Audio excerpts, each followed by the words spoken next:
আসসালামু আলাইকুম। সবাইকে শুভেচ্ছা। আজকে আমি আপনাদের সঙ্গে শেয়ার করব d-nothi সিস্টেমে কিভাবে গার্ড ফাইল নিয়ে কাজ করা যায়, অর্থাৎ গার্ড ফাইল আপলোড প্লাস হচ্ছে গার্ড ফাইলের ধরন কিভাবে তৈরি করা যায় সেই জিনিসগুলো দেখব। তো তার জন্য প্রথমে আমি আগে জানবো যে গার্ড ফাইল জিনিসটা কি। গার্ড ফাইল হলো যে আমাদের অফিসিয়াল বিভিন্ন ডকুমেন্ট আমাদের বিভিন্ন সময় প্রয়োজন হয়। সেগুলো যদি আমাদের d-nothi সিস্টেমে আগে থেকে আপলোড করা থাকে তাহলে আমরা যে কোনো প্রয়োজনে ওই ডকুমেন্ট আমরা দেখে নিতে পারবো। একই সাথে আমরা ওই ডকুমেন্ট রেফারেন্স হিসেবে বিভিন্ন জায়গায় ব্যবহার করতে পারবো।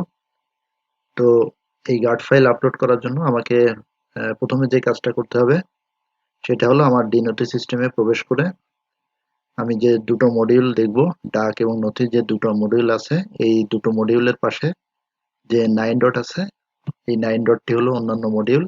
আমি এই অন্যান্য মডিউলে ক্লিক করে আমি গার্ড ফাইল এই সিস্টেমে চলে যাব। গার্ড ফাইল মডিউলে আসার পরে এখানে আমি দেখতে পাচ্ছি যে আমার প্রথমেই গার্ড ফাইলের যে তালিকা, সেই তালিকাগুলো দেখাচ্ছে, অর্থাৎ আমি আগে থেকেই যে গার্ড ফাইলগুলো আমার এই সিস্টেমে আপলোড করে রেখেছি সেগুলো এখানে দেখাচ্ছে। এরপরে আছে আপলোড গার্ড ফাইল। আমি এখান থেকে গার্ড ফাইল আপলোড করতে পারবো, নতুন গার্ড ফাইল আপলোড করতে পারবো, অর্থাৎ নতুন যে কোনো ডকুমেন্ট এখানে আমি গার্ড ফাইল হিসেবে আপলোড করে রেখে দিতে পারবো।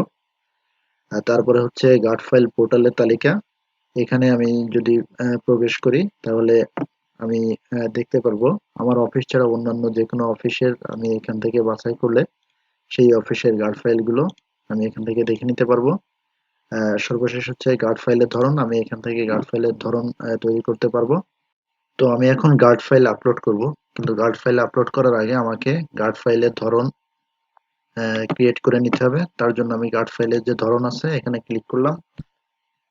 এখানে ক্লিক করলে আমি দেখতে পাচ্ছি যে এখানে গার্ড ফাইল, তিনটা গার্ড ফাইলের ধরন এখানে তৈরি করা আছে। তো আমি এখন নতুন একটি গার্ড ফাইলের ধরন তৈরি করতে চাই। তার জন্য আমাকে নতুন ধরন, এই যে প্লাস বাটনে ক্লিক করতে হবে। ক্লিক করার পরে এখানে গার্ড ফাইলের ধরন আমাকে এখানে লিখে দিতে হবে গার্ড ফাইলের ধরনটা কি। আমি এখানে লিখলাম যে আমি বিশ্ববিদ্যালয়ের কোনো আইন আমি এখানে গার্ড ফাইল হিসেবে যুক্ত করব, এই জন্য আমি এই ধরনটার নাম দিচ্ছি বিশ্ববিদ্যালয়ের আইন।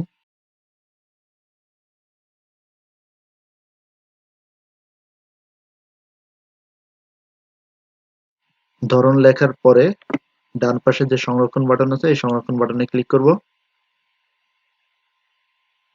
ক্লিক করলে গার্ড ফাইলের ধরন সংরক্ষণ হয়েছে এবং আমি দেখতে পাচ্ছি যে বিশ্ববিদ্যালয়ের আইন নামে নতুন একটি গার্ড ফাইলের ধরন এখানে তৈরি হয়েছে। এই ধরনটিতে এখনো কোনো গার্ড ফাইল এখানে যুক্ত করা হয়নি, শুধুমাত্র এই ধরনটি তৈরি হয়েছে। এবং এখানে ডান পাশে আমি দেখতে পাচ্ছি যে এখানে একটা সম্পাদনা বাটন আছে, তারপর ডিলিট বাটন আছে এবং তারপরে আছে হলো আপলোড গার্ড ফাইল। তিনটা অপশন এখানে যুক্ত করা আছে। আমি যদি এই সম্পাদনা করুন এই বাটনে ক্লিক করি তাহলে আমি এই নামটা আবার চেঞ্জ করতে পারবো বা এডিট করতে পারবো। আবার আমি যদি এখানে সংরক্ষণ বাটনে ক্লিক করি তাহলে ওইটা আবার সংরক্ষিত হবে। আবার আমি যদি ডিলিট বাটনে ক্লিক করি তাহলে এই নামটা, অর্থাৎ এই যে ধরনটা আমি তৈরি করলাম, এটা ডিলিট হয়ে যাবে। এবং সর্বশেষ আপলোড গার্ড ফাইল এখানে যদি ক্লিক করি তাহলে আমি এই ধরনের নতুন যে কোনো ফাইল বা ডকুমেন্ট এখানে গার্ড ফাইল হিসেবে আপলোড করতে পারবো। তো তাই করার জন্য আমি এখান থেকেও করতে পারি, আবার আমি যদি এই বাম পাশে আপলোড গার্ড ফাইল এখানেও যাই সেখান থেকেও আমি নতুন ডকুমেন্ট গার্ড ফাইল হিসেবে আপলোড করতে পারবো। তো আমি এখানে আপলোড গার্ড ফাইলে ক্লিক করলাম। তো প্রথমে আমাকে শিরোনাম দিতে হবে এবং ফাইল নির্বাচন করতে হবে, ফাইলের ধরন বাছাই করতে হবে। যেহেতু আমি বিশ্ববিদ্যালয়ের একটা আইন এখানে গার্ড ফাইল হিসেবে যুক্ত করব, এই জন্য আমি প্রথমেই এই শিরোনামটা না দিয়ে আমি ফাইলটা নির্বাচন করি। শিরোনাম প্রথমে লিখলেও হবে, কিন্তু আমি আগে ফাইলটা নির্বাচন করে নিয়ে আসি। ফাইল নির্বাচনে ক্লিক করলাম। ক্লিক করার পরে আমাকে এখান থেকে যে কোনো একটি ফাইল এখান থেকে আমি গার্ড ফাইল হিসেবে যুক্ত করতে পারবো। তো আমার এখান থেকে আমি এই গেস্ট হাউস কক্ষ বরাদ্দের ভাড়া নির্ধারণ, এটাতে ক্লিক করলাম। আমি ধরে নিলাম যে আমি এই ডকুমেন্টটি গার্ড ফাইল হিসেবে ওখানে আপলোড করতে চাচ্ছি, অথবা অন্য যে কোনো আহ, একটা ডকুমেন্ট আমি ওখানে গার্ড ফাইল হিসেবে যুক্ত করতে পারবো। তো এটাতে ক্লিক করার পরে আমি এখানে ওপেনে ক্লিক করলাম। ওপেনে ক্লিক করলে আমার এই ফাইলটা এখানে চলে আসলো। তাহলে আমি এখানে ডিলিট বাটনে ক্লিক করলে এই ফাইলটা ডিলিট হয়ে যাবে। তো আমি ধরে নিচ্ছি যে এটা আমার ঠিক আছে, আমি এই গার্ড ফাইলটাই এখানে যুক্ত করতে চাই। তাহলে প্রথমে আমাকে এখানে শিরোনাম লিখতে হবে। তো আমি এখন শিরোনাম লিখি। লিখলাম গেস্ট হাউসের ভাড়া। এবং এখানে ধরন, এটা যেহেতু একটা বিশ্ববিদ্যালয়ের আইন, এখানে আমি বিশ্ববিদ্যালয়ের আইন এই ধরনটা সিলেক্ট করে দিলাম। এবং এখানে আরেকটা জিনিস খেয়াল করার আছে, সেটা হলো ফাইলের সাইজ সর্বোচ্চ 100 মেগাবাইট হতে হবে। সর্বোচ্চ 100 মেগাবাইটের বেশি হলে এখানে ফাইলটা আপলোড করা যাবে না। তো আমি নতুন গার্ড ফাইল আপলোড করার জন্য প্রথমে শিরোনাম দিয়েছি একটা, তারপর ধরন সিলেক্ট করেছি এবং সর্বশেষ হচ্ছে ওই ফাইলটা এখানে আপলোড করেছি ফাইল নির্বাচন থেকে। আমি আরো একাধিক ফাইলও এখান থেকে নির্বাচন করে নিতে পারবো। তো আমি এই একটা ফাইল এখানে আপলোড করলাম। এরপরে হলো আমি এই সংরক্ষণ বাটনে ক্লিক করব। তাহলে সফলভাবে সংরক্ষণ করা হয়েছে এবং আমি দেখতে পাচ্ছি যে আমার এই গার্ড ফাইলের যে তালিকা, সেই তালিকাতে আমার যে ধরনটা ছিল বিশ্ববিদ্যালয়ের আইন, সেই ধরনের ভিতর গেস্ট হাউসের ভাড়া নামে একটি ফাইল এখানে আপলোড হয়ে আছে এবং সংযুক্তি সমূহ এখানে দেখাচ্ছে 1, অর্থাৎ আমি একটি ফাইল এখানে আপলোড করেছি, তাই এখানে 1 দেখাচ্ছে। আমি চাইলে এটা ডিলিট করে দিতে পারবো এখান থেকে, কার্যক্রমের এখান থেকে। আবার চাইলে নতুন ফাইলও এখানে আমি আপলোড করে দিতে পারবো। এই সংযুক্তিতে যদি আমি ক্লিক করি, তাহলে আমি যে ফাইলটা এখানে আপলোড করেছি সেই ফাইলটাই আমি এখান থেকে দেখতে পাচ্ছি। আমি যদি এই ফাইলের উপর ক্লিক করি, তাহলে আমি যে ডকুমেন্টটি এখানে আপলোড করেছি সেই ডকুমেন্টটি এখানে ওপেন হবে, আমি ডকুমেন্টটা দেখে নিতে পারবো।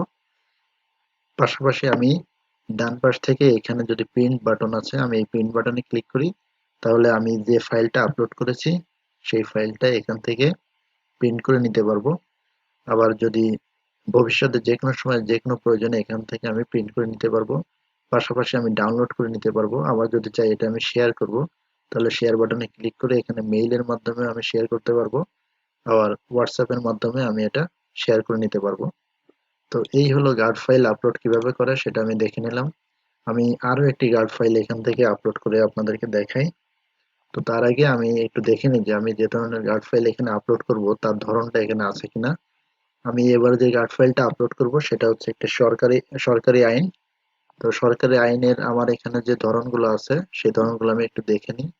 আমি এখান থেকেও ধরনগুলো দেখতে পাচ্ছি, আবার পাশাপাশি যদি এই গার্ড ফাইলের ধরন এখানেও ক্লিক করি, তাহলে আমি ধরনটা এখান থেকে দেখে নিতে পারবো। তো যেহেতু আমি একটি সরকারি আইন আপলোড করতে চাচ্ছি, এখানে সরকারি আইন নামে কোনো ধরন আগে থেকে আমার এখানে লেখা নাই। তার জন্য আমি একটা কাজ করি, আমি এখানে নতুন একটি ধরন ক্রিয়েট করে নেই। তো ধরন ক্রিয়েট করার জন্য আমাকে যেতে হবে এই যে প্লাস নতুন ধরন, এই বাটনে ক্লিক করতে হবে। এখানে ক্লিক করার পরে আমি দেখতে পাচ্ছি যে গার্ড ফাইলের ধরন, এখানে একটা ফাঁকা জায়গা আছে, এখানে আমাকে ধরন লিখতে হবে, অর্থাৎ গার্ড ফাইল যে ধরনের সেই নামটা এখানে লিখে দিতে হবে। তো আমি এখানে লিখতেছি সরকারি আইন।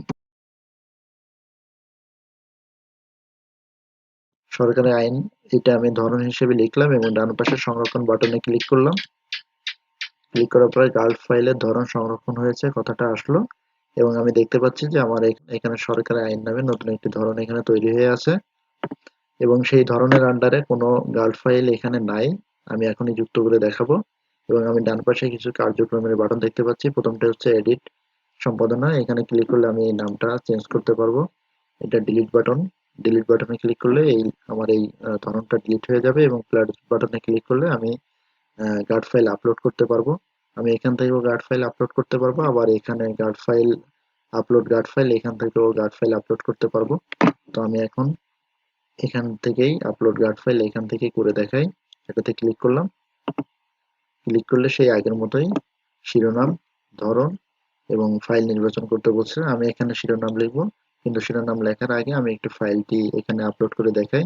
এখানে যখনই কার্সার নিয়ে আসি তখনই বলছে এখানে যে ফাইল সাইজ সর্বোচ্চ 100 মেগাবাইট হবে।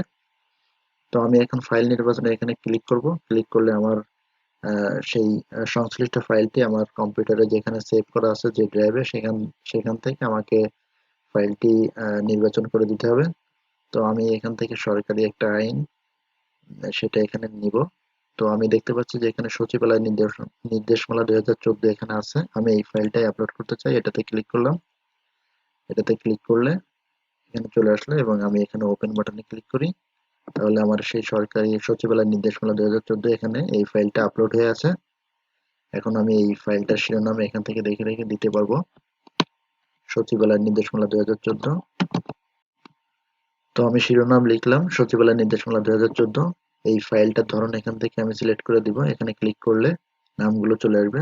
আমি কিছুক্ষণ আগেই এই ফাইলটার এটা যে একটা সরকারি আইন, সেটা আমি একটা ধরন ক্রিয়েট করছি সরকারি আইন নামে। আমি এখানে ক্লিক করে দেখি যে ওই নামটা আছে কিনা। আমি দেখতে পাচ্ছি সরকারি আইন নামে একটি ধরন আছে। আমি এটাই সিলেক্ট করে দিলাম। তাহলে আমার আহ, যে গার্ড ফাইলটা আমি আপলোড করব তার শিরোনাম আমি লিখেছি এবং ধরন আমি সিলেক্ট করেছি এবং ফাইলটিও আমি আপলোড করেছি।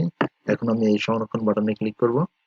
আমি যদি মনে করি যে না, আমার এই ফাইলটা ভুল হয়ে আছে, আমি সঠিক ফাইলটি নির্বাচন করতে পারিনি, তাহলে এখান থেকে ডিলিট করে দিতে পারবো। তো আমি সঠিক ফাইলটাই নির্বাচন করেছি, সচিবালয় নির্দেশমালা 2014। এখন আমি এই সংরক্ষণ বাটনে ক্লিক করব। সফলভাবে সংরক্ষণ করা হয়েছে। আমি এখন এখানে দেখতে পাচ্ছি যে সরকারি আইন নামে একটি ধরন আমি তৈরি করছি এবং সেই ধরনের আন্ডারে আমি সচিবালয় নির্দেশমালা 2014 নামে একটি ফাইল এখানে আমি গার্ড ফাইল হিসেবে আপলোড করেছি এবং সেখানে সংযুক্তি আছে একটা। আমি যদি এখানটাতে ক্লিক করি তাহলে নিচে আমাকে সেই সচিবালয় নির্দেশমালা 2014 এখানে দেখাচ্ছে। আমি যদি এটার উপর ক্লিক করি তাহলে সচিবালয় নির্দেশমালা 2014টি আমার সামনে ওপেন হবে।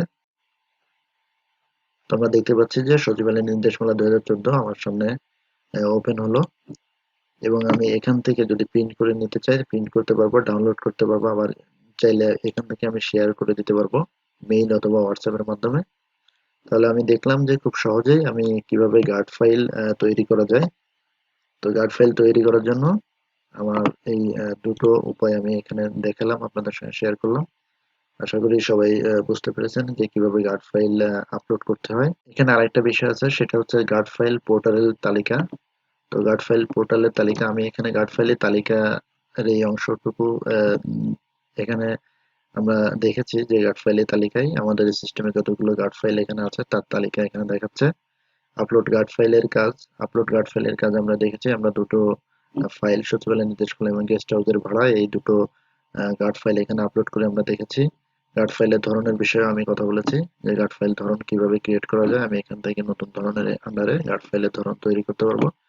শুধুমাত্র গার্ড ফাইল পোর্টালের তালিকা এটা এখনো দেখিনি, তো এটা আমরা একটু দেখে আসি। এখানে ক্লিক করলে আমি এখানে একটা ইন্টারফেস আমাকে দেখাচ্ছে, সেখানে হচ্ছে অফিস বাছাই করুন। গার্ড ফাইল পোর্টালের তালিকা থেকে আমি আমার অফিস ব্যতীত বাইরের অন্যান্য অফিসের আমি গার্ড ফাইল এখান থেকে দেখতে পারবো, তাদের যদি আপলোড করা থাকে।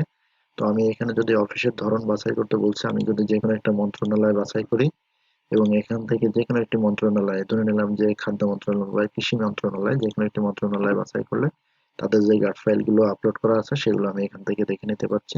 আমি চাইলে সেগুলো আমার পোর্টালেও আমি যুক্ত করে নিতে পারবো। তো এই ছিল ভিডিও। আশা করি গার্ড ফাইল সম্পর্কে আপনাদের একটা ধারণা একটু ক্লিয়ার হয়েছে এবং আপনারা চাইলে আপনাদের সিস্টেমে এখন থেকে গার্ড ফাইল আপলোড করে রাখতে পারবেন এবং পরবর্তীতে যে কোনো প্রয়োজনে সেই গার্ড ফাইলের তালিকা থেকে গার্ড ফাইলটি দেখে নিতে পারবেন বা ব্যবহার করতে পারবেন। সবাইকে ধন্যবাদ।